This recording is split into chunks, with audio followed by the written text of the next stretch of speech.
Hello everyone, welcome to Percussionology. My name is Rob Sullins, where I'll be teaching percussion with teachers and students in mind. Today I wanted to talk about the mallet grip and how this differs a little bit from snare drum grip and some things you can look for your students in making sure that they're getting a good sound, making sure they're playing nice and relaxed, and how it varies a little bit from how we hold the snare drum grip in some cases. What this is usually referred to is as a front fulcrum. What we usually do is we are pinching between the thumb and the index finger, and there's a number of percussion books that have this method in place. So you'll see pinching here between the thumb and the index finger, and then wrapping our fingers around. All the fingers are wrapped around, everything's nice and condensed here. There's no space between the fingers, there's no space between the thumb and the index finger. And usually you'll see students choking up on the mallet a fair amount, and usually having a good length of the mallet sticking out. There's nothing wrong with this, and it can get a good sound. There are some issues that can occur if students are putting too much pressure towards the front of the grip between the thumb and the index fingers and just pinching here. What this can attribute to is basically a really thin sound when playing the instrument. We lose a lot of the weight of the mallet by having the fulcrum up here. So when we're playing, it might sound something like this. And usually it's kind of weak and the students don't have a lot of control. I mean, obviously if they're not keeping their fingers on the mallets, that's going to be an issue, and can also create some note accuracy issues. If their fingers are on the mallets, you can still have a pretty good sound, and making sure that they're turning the wrist and lifting the mallet and playing through the bar. The other kind of grip that is taught is back fulcrum. And this is what I teach my students from beginners all the way through high school. And this is how you can get a little bit bigger sound, a little bit more robust sound. And what I have the students do just to start off is taking their back three fingers, and the first thing I do is have them try to scratch their palm here, because we're gonna grip the mallet with these back fingers. So have them scratch their hand, try to do it with both hands, and usually they think that's super weird. So the next thing I do is have them grab the mallet from the bottom. I'll usually have about 1 inch sticking out of the bottom of the mallet. So if I take the knuckle of my opposite hand and put it at the bottom, I can slide the mallet down and I can see about that is about what 1 inch is. At this point, I have my fingers wrapped around the mallet, and I tell the students this, I'm like, okay, this is water pistols. The next thing we do is we add the thumb. Now, when I add the thumb, what I'm gonna do is I'm gonna try to split my thumbprint right down the middle of the mallet. So the last thing I have is my index finger sticking out, and what I can do is if I take my finger and put it on the mallet and just kind of slide it down a little bit, what I'll end up having is this slight notch in between my fingers. When I have the students do it, we go grab from the back. So I say water pistols, thumbs, index fingers. And in those 3 steps, I can have the student gripping them out the way I want. There might be some adjustment to the middle finger and index finger when they're doing it the first time and how it slides into place. We just want to make sure students aren't pointing the index finger down the mallet, and they're actually, if the mallet's flat to the keyboard, that the index finger is still pointing down towards the ground. Now, the advantage of doing this grip is we are now having the fulcrum moved back into the back part of the hand, and this is going to allow for a bigger sound. So just by holding the mallet here, we can play and get a lot more weight and sound. So if I just change my grip to the front and I hold in the same part of the mallet and I pinch here and just kind of wrap my fingers around, I can get a bigger sound, but it's a little weaker and doesn't have as much control. To be clear, you're going to want to use the whole range of grip. There'll be times when you'll need to have more finger pressure in the back and you'll have more finger pressure in the front.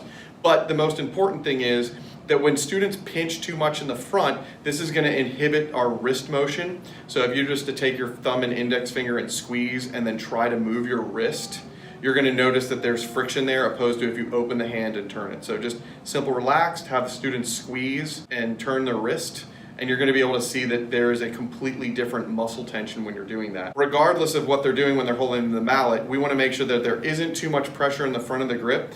By using this back fulcrum grip, it's really easy to see if students are doing it or not. They can easily lift the index finger off the mallet, and that will release a lot of the tension that usually happens when they're trying to turn their wrist. The next step of what I have students do is I basically have them match. So I have put hands together, make sure that we have water pistols in the left hand, thumb, index finger, and then I'll have them hold the mallet side by side to make sure that the length is correct. And I'll literally have the students hold the mallets up just like this so I can see that the length of the mallet is correct. It gives me an opportunity to see what their hands are like, and I can actually see the notch in both parts of the hand.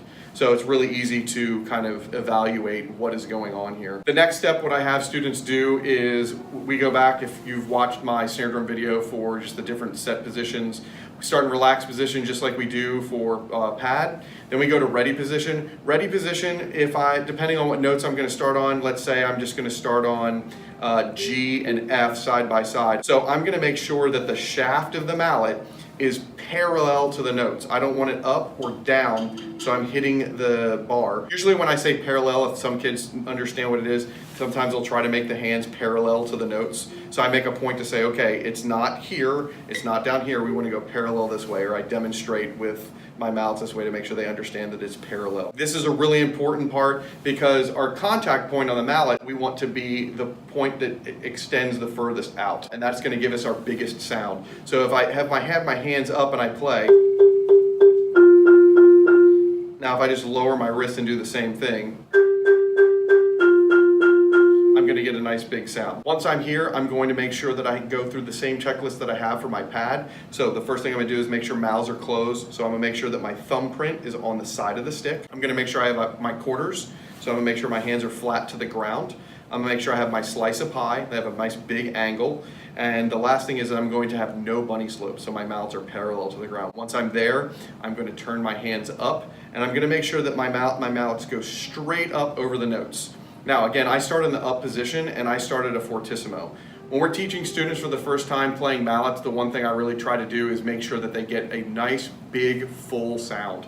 So when they play, we're playing every single note with a really big, fast downstroke and upstroke.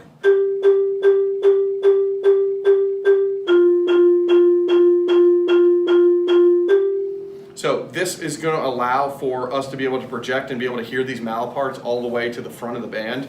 And I literally tell the students they have to have a fast down up. You'll see a lot of students do is they try to round out the stroke like they're doing with pad, and they're trying to get a rebound. And because it's on a mallet instrument, we really don't get any kind of rebound at all. The mallet's just going to fall. So the important thing is as soon as they hit the instrument, that they pull the stroke back up, and they're using the back of the fingers to pull that mallet out of the bar, and they're trying to pick it up as fast as possible. So throw down and then pick up. So fast down up, fast down, fast up. So as soon as it hits the instrument, down up, down up. Same thing with the left.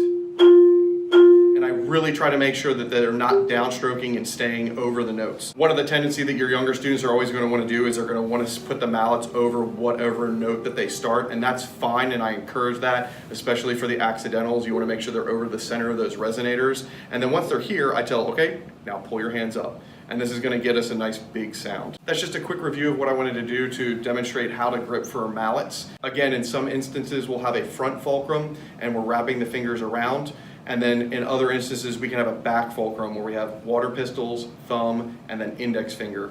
And going through our same checklist that you can check out in one of my other videos talking about the grip for snare drum. And then making sure the students are just getting a nice fast down and upstroke when they strike the instrument. And this will give us a nice projection all the way from the back of the room. So once again, please subscribe below. I'm gonna have more content on Instagram, Twitter, and on a Facebook group, so be looking for that coming out as well.